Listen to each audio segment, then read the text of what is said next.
प्रणाम। हम लोग के बीच मटकोर गीत लेके आए बनी, सुनी लो। कैसा लगा था? अच्छा लगी तो लाइक सब्सक्राइब शेयर जरूर करें लोग। हारमोनियम पर संगत कर रहे हैं रामलाल यादव जी, शुभम यादव जी तबला पर हैं। धन्यवाद। पूछे ले कावना जी जानिया से बता जी,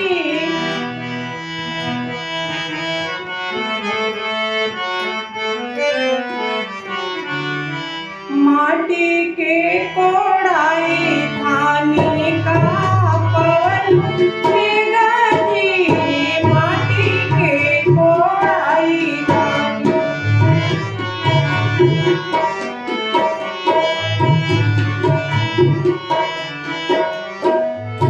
हमारा कावन पापा जरिए के राजा जी, हमारा कावन पापा जरिए के राजा जी,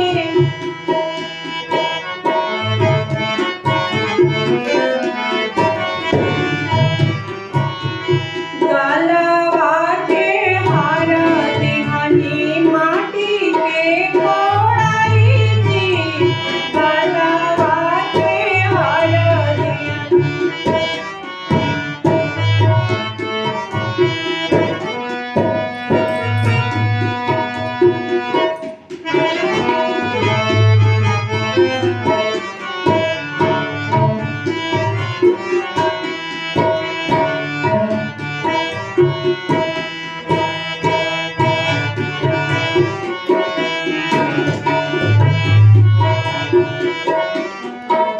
पूछ ले कावना जी जानिया से बता जी,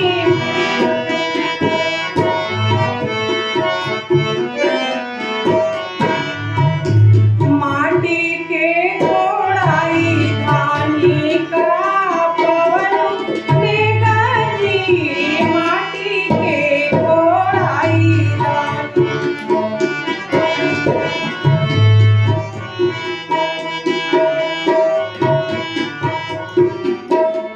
हमारा कावना भैया जरिए के राजा जी, काना के छाली दिहनी माटी के कोड़ाई जी, कानवा के छाली दिहनी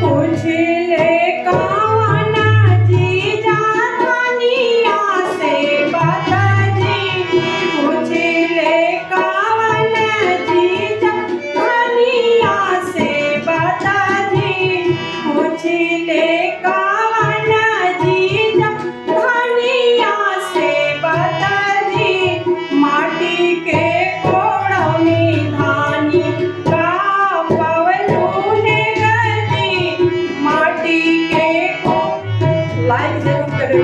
धन्यवाद।